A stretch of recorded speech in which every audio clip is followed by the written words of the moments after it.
everybody, welcome to the Dreamer's Edge podcast. I am sitting with... Nicholas. I write video game reviews for thedreamersedge.com. And Chris, editor and sometimes writer. And I'm Dimitri, webmaster of thedreamersedge.com and film critic and editor and stuff. Just general guy at large. Yeah. Part of the stuff I do is ask people to join me in discussing some of the worst movies of the 80s, following up on our previous episode in which we discussed the best ones of the 80s. Again, it's really another case, like most of my picks for the 80s, like just disappointment. Because, you know, you're young, you have the illusion of, why would they make a movie if it's going to be bad? It was the thing I had with video games. If I played a video game, I didn't like it, the problem was with me, because they would never release a video game that was bad just for money. I mean, that's ridiculous. I mean, people would have pride in their work, and they would do good video games. So I would think the same thing about movies. And then you watch those, and you're like, what the hell? You make a good point about it being more about disappointment than about it being bad. And I think I link that to the fact that these are movies from our childhood, and the fact is we don't remember what's bad unless we felt betrayed by it. Yeah. Because I didn't really expect Short Circuit to be good. So when it wasn't, I didn't have that sense of being robbed. Let's get started right away. Chris, get us started. There's a lot of bad stuff in the 80s. That's what it comes down to. Like any decade, honestly. Yeah, exactly. And for me, anyway, I think it's a lot of the best is also among its worst. You know what I mean? So I'll start with just a couple things. Cannonball Run. Cannonball Run 2 is one of my runner-ups. Okay. And this is just almost like too many cooks in the kitchen. Every single actor who hadn't had a movie for a while was in this movie, and it's just like there's no plot. It was just zany. Yeah. In all the worst ways possible, with the loosest of plots, and it's just like they were probably having more fun filming it than you were watching it. And it's just silly. And there's a lot of movies like that where it felt like there really wasn't much script when they started filming, which is strange because film is expensive. But they got away with it. Interestingly, that movie was a lesson in humility for Jackie Chan, whose first American appearance is in that movie. Because he came from Hong Kong thinking he was all that and the big star, and then showed up thinking he was going to get the royal treatment for lending his services to this American movie, and realized that nobody gives a crap about Jackie Chan on the set, and it's all about the Burt Reynolds. Oh, yeah.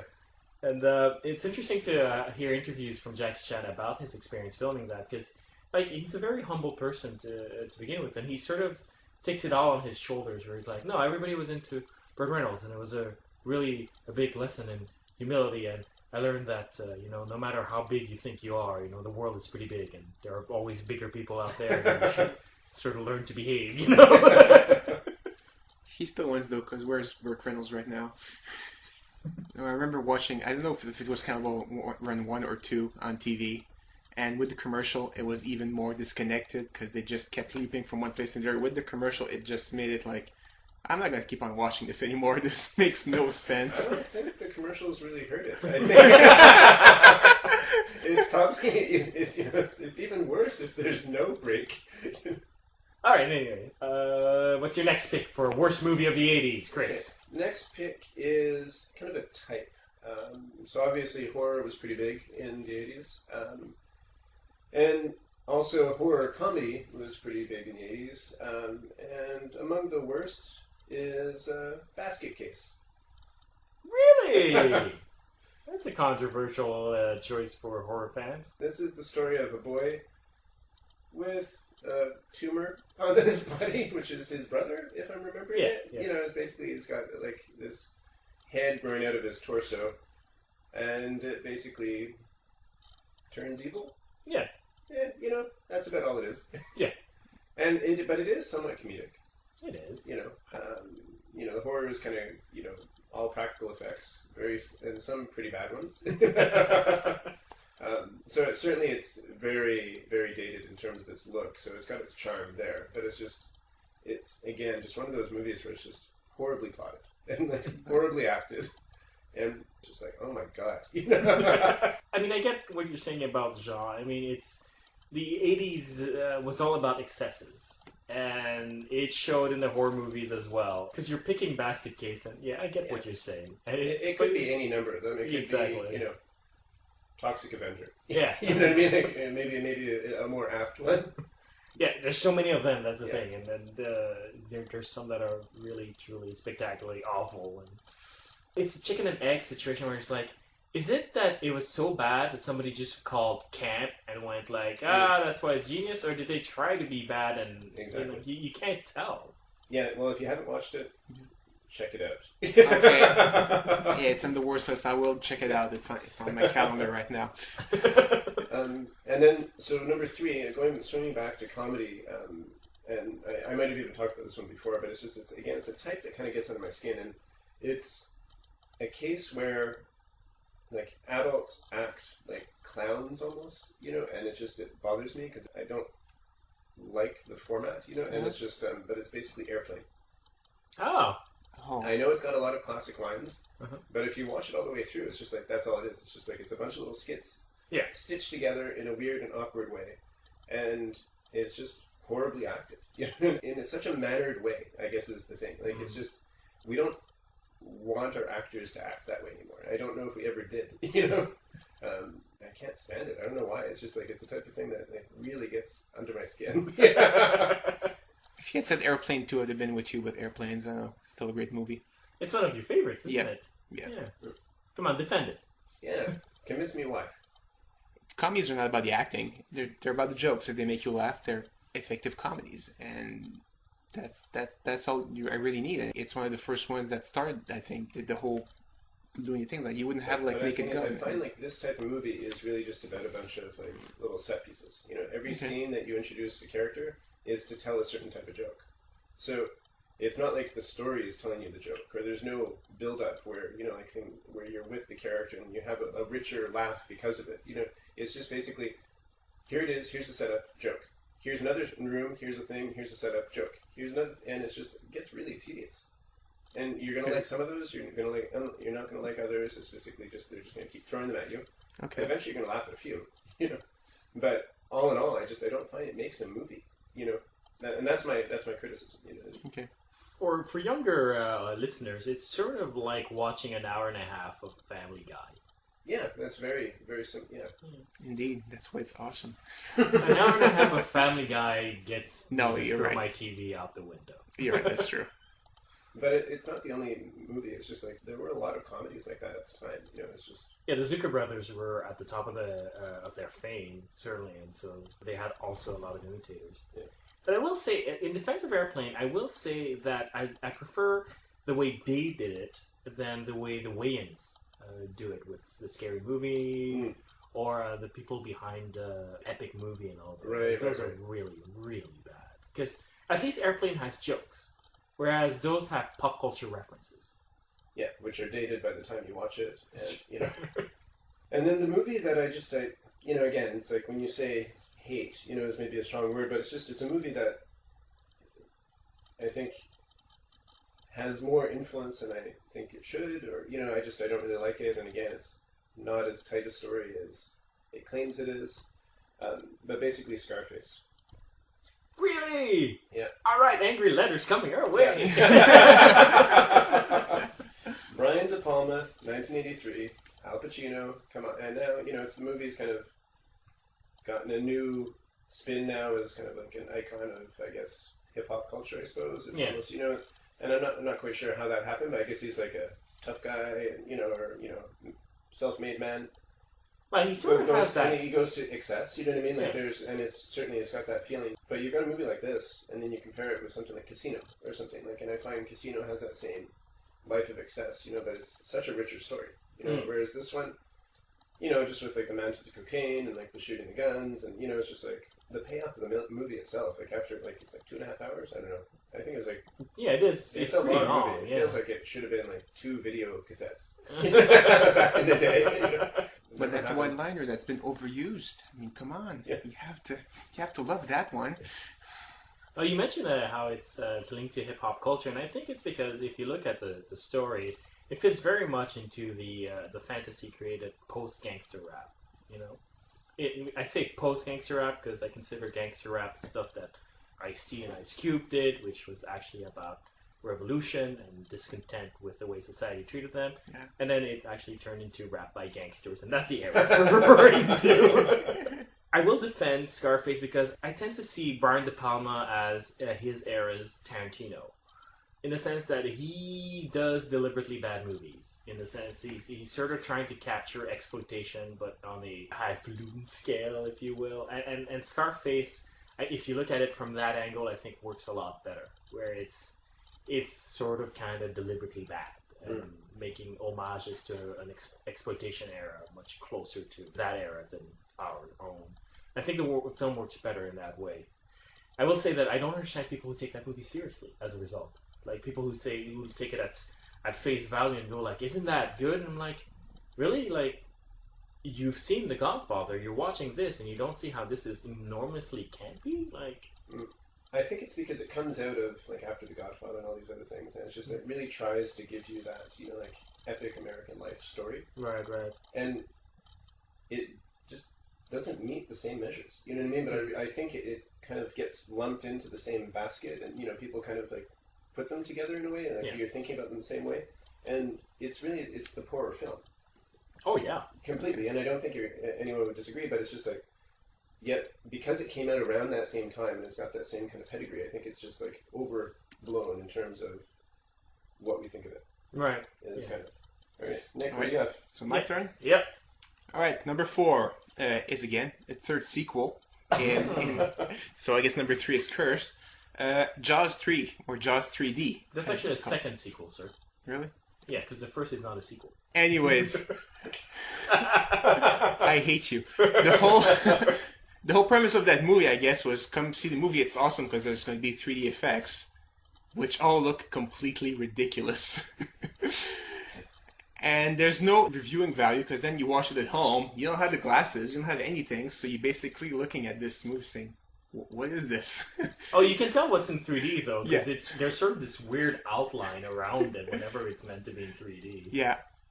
I mean, just the final scene, spoiler alert, when the shark attacks like the control room of the park, and the shark is coming closer and closer, and it's not moving at all. It's just super stationary, moving closer and closer. And it's like, sharks don't swim that way. At least had the shark moving a little bit. That would have been maybe a cool 3D effect, but no, it's just kind of like, a cushion just moving closer and closer and closer. It just looks ridiculous.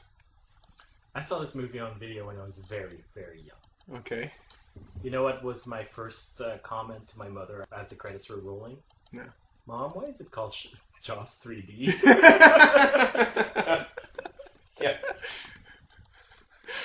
Are you sure we got the right one? And what but the Jaws franchise is such a weird movie to even make sequels of. If you know what I mean. It's just like... Well, there are many sharks in the ocean. Yeah, and sometimes the same shark that you killed in the first movie comes back for revenge. Yes, indeed. In part 4. Again, another terrible part 4. Hey, if somebody blew me up, I'd want revenge too. So, my number 3 is a movie probably nobody saw, but I was a huge wrestling fan in the 80s. Actually, I was a wrestling fan until the late 90s, even in 2000s. And actually, you're still a wrestling fan. Actually, no. With wrestling, there's it's called kayfabe. It's kind of like suspense of disbelief, where you have to pretend that it's real for you to enjoy it. Yeah. And eventually it became so ridiculous that even I couldn't do it as suspension of disbelief. And then you hear that Hulk Hogan's making a movie called No Holds Barred. You hear it, and you're excited. You're excited because also it's going to be a wrestling movie. It's not going to be Hulk Hogan trying to act like something else. He's going to be a wrestler in that movie, so it's going to be fine. But in that movie, for some reason, wrestling is real. You're like, this makes no sense. Even as a young kid, I watched this movie. I was like, this makes no sense. And it's basically the whole thing. Hulk Hogan is on one channel, and there's Zeus, big bad guy, on the other channel, and they're trying to organize a fight between them two. And it's like, well, this doesn't make sense because wrestling is fake. Why are they trying to fight each other? And I was just so confused. And the way they managed to actually do the fight is that like Zeus beats up Hulk Hogan's brother, and it's like, okay, I'm gonna get revenge by fighting him. Why don't you just go to the police? Seriously. But whatever. It was so disappointing. Hulk Hogan didn't wrestle like Hulk Hogan wrestled in the WWF. It wasn't him at all. He didn't have his signature moves. So you watch that and I was like, this was just a bunch of street fights. Very, very bad street fight. I haven't seen the movie, as you might have guessed. Okay. I do remember seeing Hulkio's cereal. Hulkio. Yeah.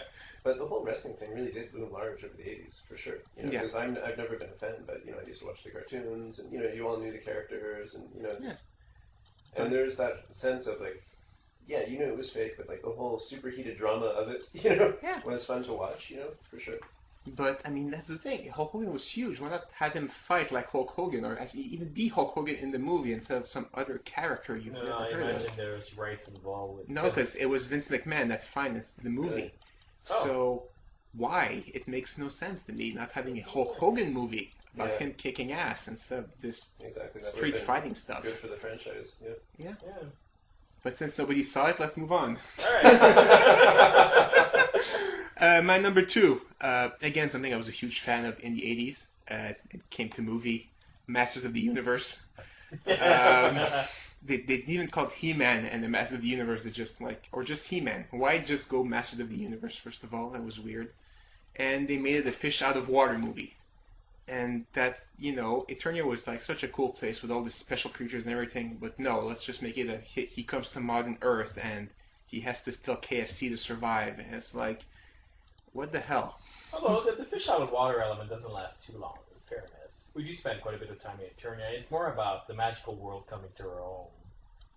I guess. Thing. It's one of those movies where you buy an expensive franchise from Mattel that all the kids love, and then make it about the kids who are fans of it instead of making it about the cool ass character. Like that's really one of those movies. Yeah, I guess so. Yeah. But again, the cool ass characters. Besides He-Man, none of the other characters look like what they're supposed to. I don't know. I thought Skeletor looked pretty freaking awesome. Yeah, that's true. He-Man and Skeletor, the main two, but then Man-at-Arms.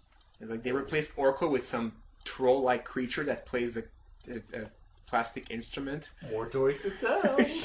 I guess so, but they could have sold the Orko toy if he had been in the movie. I guess it would have been hard to have Orko without CGI because he kind of floats around. Practical effect makes it harder. It's weird because the special effects weren't there to make that movie. No, is what it comes down to. Yet they chose to make that movie over a live action G.I. Joe movie back then. In terms of the more accessible thing that they could have done well and turned into a franchise, why not try that? Yeah, that's true. That's a very good point. I can understand why they didn't try and make a live action Transformers. You know what I mean? But it's just it was very obvious they couldn't do this either. It's a good point. Oh no, I approve your choice. But I find it is a gorgeous looking movie. I find it looks beautiful. You're talking about Dolph Lundgren. Touché. But the thunder effects and the castle of the loincloths. Yeah. Oh, it looked pretty well done to me back in the day. I'd have to go back to it for sure, but yeah. But I don't know. If the fans of He-Man were kids, you want to make the movie for so they can watch it, not some really darkish things where characters they can't recognize and stuff they can't relate to. That was a real choice for me. Also, they totally wrote Skeletor as Hordak. Skeletor in the cartoon was sort of a weaselly little crook. Yeah. But here he's this big, empire leader, and it's he's Hordak from She-Ra. That's true. Which reassesses my point that everybody thinks Hordak is cooler than Skeletor. I'm just saying. It was fun to have this goofy, scary, bad guy being the bad guy of this big, massive, strong guy. You don't want two of the same thing fighting. That's boring. I don't know. For me, He-Man is about a muscly jock picking on the anorexic kid. And that was fine in the 80s too. All right. Your number one pick for worst movie of the 80s. That movie was hyped to me as a great sci-fi movie. You have to watch it. It's spectacular, and it did look spectacular. Unfortunately, I had to watch it like 5 times to understand what was happening. Oh wait, can we make guesses? Which All would right, be go the ahead. Sure. I Go think ahead. I figured it out, but go ahead. Is this do androids dream of electric sleep?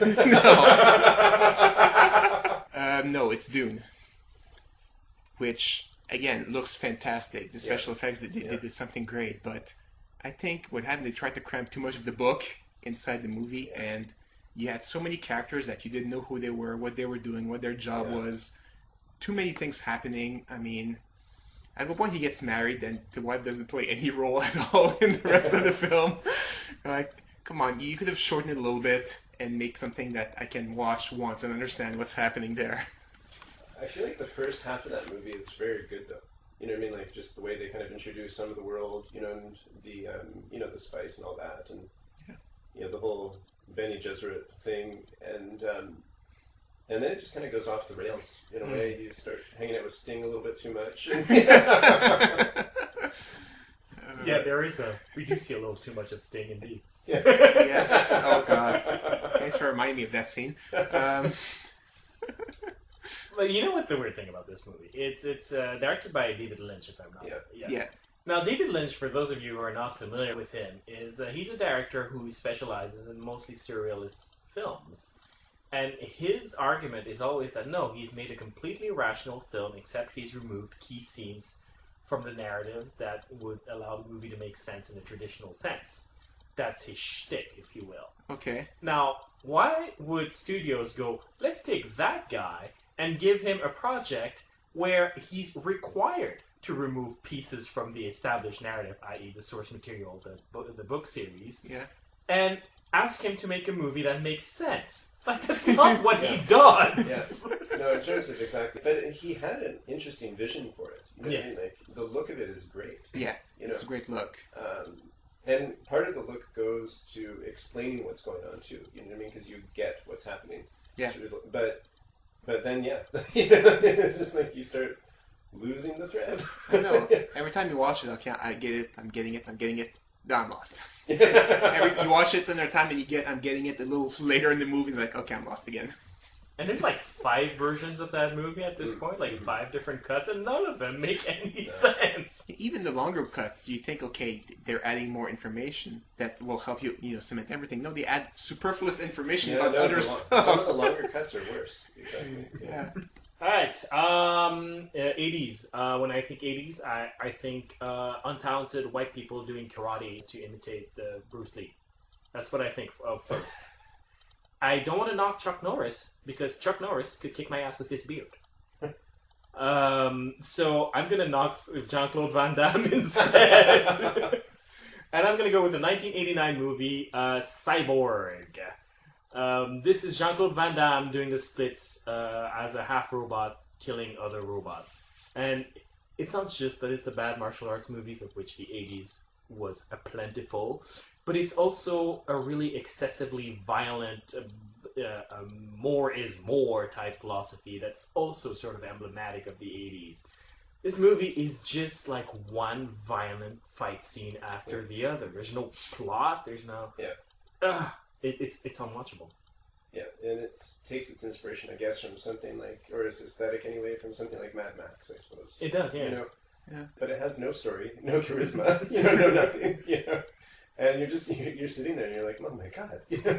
Well, the thing is, if it was like a good martial artist, you probably wouldn't mind like fighting, one scene one after the other, if it was actually... Oh no, I would. I detested the raid. Okay.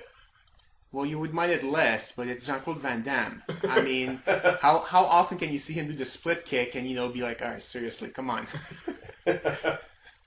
His signature move, come on. He does do the split a lot in that movie, too. He does it at one point over a bad guy so that his crotch is right next to the bad guy's head. And you're like, this is a precursor to teabagging, isn't it? Oh. Wow, so it was influential, actually. Last time when we listed our best of the 80s, they were all commercial films. They were all studio films. We didn't go into independent because it wasn't really what was strong back then. Mm-hmm. But with the studio mindset comes certain excesses, such as endless sequels that you really don't want to see. Yeah. And for my pick, I chose the movie that started a trend that lasts to this day, which is superhero movies. First one's alright, second one's awesome, third one, you want to bang your head against the wall until it bleeds hard. And I'm talking about Superman 3. Yeah, I think it kind of single-handedly killed the superhero movie for several years.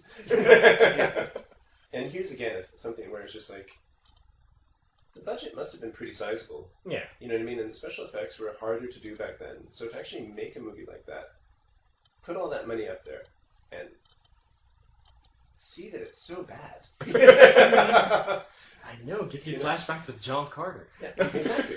But especially something like Superman or Star Trek or things like this, where it's just like, I'm sure there are just like thousands and thousands of kids in their basement who would love to just write a script. You know what I mean? Like, Indeed. You know what I mean? Like, you could just like fan source something like that when you've got that kind of like, you know, franchise. You know what I mean? Like, and yet, no, they choose to pay millions of dollars to a scriptwriter to come up with the worst thing ever. You know, I don't get it. You know? It's just so weird that he goes from fighting like 3 Kryptonians that are as strong as him to fighting Richard Pryor. That just never... No, he helps Richard Pryor. There's helps, a but, cyborg you know, too, right? Like, He Yeah, fights... there's a cyborg who looks like a mannequin but made out of metal. Yeah. Because evil computer masterminds have done so great. So says the first Star Trek movie. yeah. Indeed. Mind you, I did watch Superman 3 in the theater. Yeah, me too. Paid for with nickels and dimes. Me too. Oh, wow. And I was so excited. And? Oh, Did you recognize it as bad even then? oh yeah, for sure. You know, for sure. Yeah, no, we had the same experience. It's exactly the same thing happened to me. I mean, even the 4th one wasn't that great. Yeah, it's terrible too. I mean, why not just add random powers to Superman, you know? He's going to rebuild the wall of China with his blue rays that come out of his fingers. You're like, In its defense, inventing superpowers out of nowhere is sort of what the Richard Donner Superman franchise does. Superman 1, I can go back in time. Yeah. Superman 2, I have a memory erasing kiss. okay, Like, good I point. forgot about that one. Point taken. I remove my objection. alright, moving on then. Yeah. Alright, my number 2 pick for worst movie of the 80s. You know me, guys, I gotta go horror at least in one of those picks, and I'm going with Halloween 3. This one we won't get angry letters about. The story behind it is so fascinating because the first Halloween movie was an instant success. It was an independent movie and stayed the most successful independent movie all the way until the mid-90s when Blair Witch Project came out. Okay. Then they made Halloween 2, which was also a great success, following the story of Laurie Strode and Michael Myers. And then John Carpenter, as producer, decided that for Halloween 3, he was just going to tell another story entirely and forget the Michael Myers character that everybody loved so much. Now, to a certain degree, I think that's a ballsy move, and I appreciate that, and I think it's creative. Commercially, I think that's foolish. But if you're going to do that, does it have to be the story about an evil sorcerer using the power of shamrocks to turn kids into evil monsters by way of mechanical masks? I'm just throwing it out there. It's original. I don't think I've actually seen Halloween 3. But now I'm intrigued. It is utterly fascinating to watch as this thing is like, I don't understand what you were thinking. Like, I don't understand how you thought, let's go from Michael Myers to druids. Let's have robots.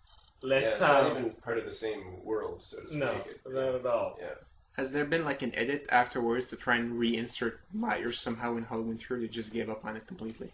No, they didn't even try. They sort of just pretended that never happened.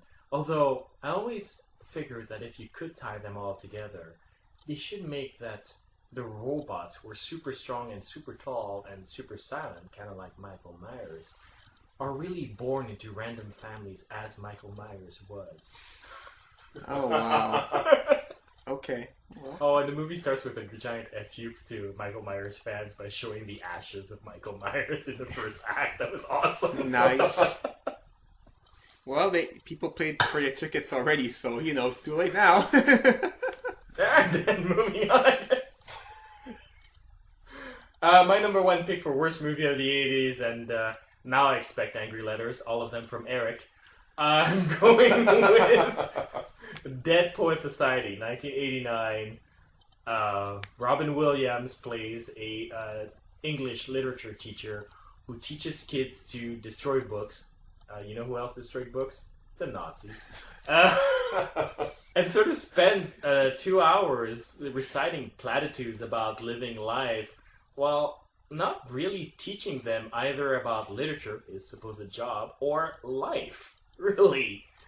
And then at the end, you realize that the only thing the students actually learn is how to worship him. And it's sort of like, you're the worst teacher in the world. I hate you. Maybe that literature class was an elective class and they didn't want to learn literature. Okay. Give me 1 year and I can create a cult of personality. Yeah, I don't know if I'd put it up there as the worst movie, but it's a movie that people still kind of go back to. It's weird, you know what I mean? And I'm not sure why. I watched it once. It was okay, I guess. I don't think it has much repeat value. For me, it's because it's sort of kind of evil. It sort of plays upon the teenage audience's propensity for rebellion and whatnot, and sort of goes like, oh no, you're of higher mind if you destroy everything that's come before you and just do whatever you want. And yeah, it's man and Superman, you know, for sure. You know, recreate yourself and, you know. Yeah, no, I've never liked that kind of rhetoric, for sure. Yeah. No, it's a good choice, Eric.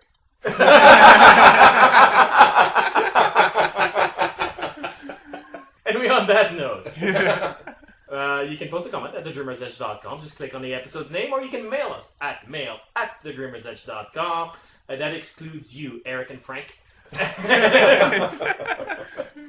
And I guess next time we'll talk about the 70s. That's going to get murky because I was barely alive. So, until next time.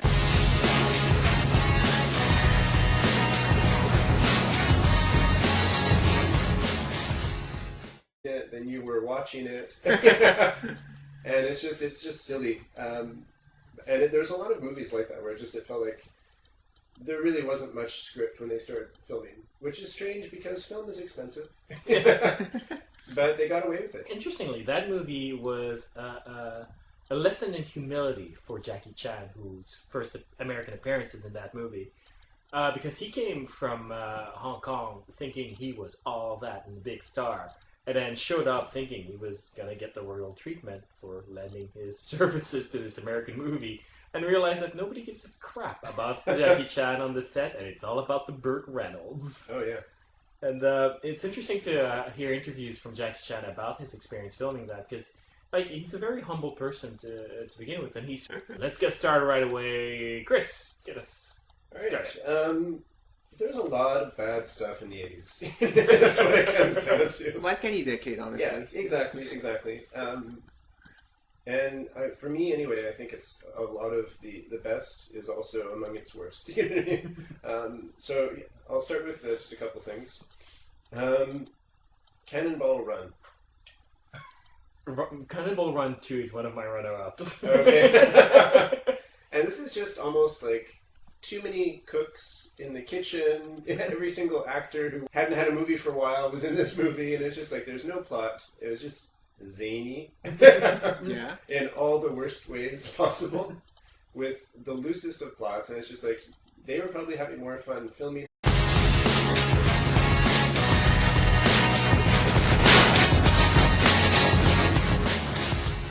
Hey everybody, welcome to the Dreamer's Edge podcast. I am sitting with Nicholas. I write video game reviews for thedreamersedge.com.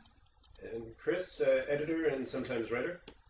And I'm Dimitri, webmaster of DreamersEdge.com and film critic and editor and stuff. Just general guy at large. Yeah. Part of the stuff I do is ask people to join me in discussing some of the worst movies of the 80s, following up on our previous episode in which we discussed the best ones of the 80s. Again, it's really another case, like most of my picks for the 80s, like just disappointment. Because, you know, you're young, you have the illusion of, why would they make a movie if it's going to be bad? It was the thing I had with video games. If I played a video game, I didn't like it, the problem was with me, because they would never release a video game that was bad just for money. I mean, that's ridiculous. I mean, people would have pride in their work, and they would do good video games. So I would think the same thing about movies. And then you watch those, and you're like, what the hell? You make a good point about it being more about disappointment than about it being bad. And I think I link that to the fact that these are movies from our childhood. And the fact is, we don't remember what's bad unless we felt betrayed by it. Yeah. Because I didn't really expect Short Circuit to be good. So when it wasn't, I didn't have that sense of being robbed. Sort of takes it all on his shoulders, where he's like, no, everybody was into Burt Reynolds, and it was a big lesson in humility, and I learned that no matter how big you think you are, the world is pretty big, and there are always bigger people out there, and you should sort of learn to behave. He still wins though, because where's Burt Reynolds right now? I remember watching, I don't know if it was Cannibal Run 1 or 2 on TV, and with the commercial it was even more disconnected because they just kept leaping from one place to the other. With the commercial it just made it like, I'm not going to keep on watching this anymore, this makes no sense. I don't think the commercials really hurt it. I think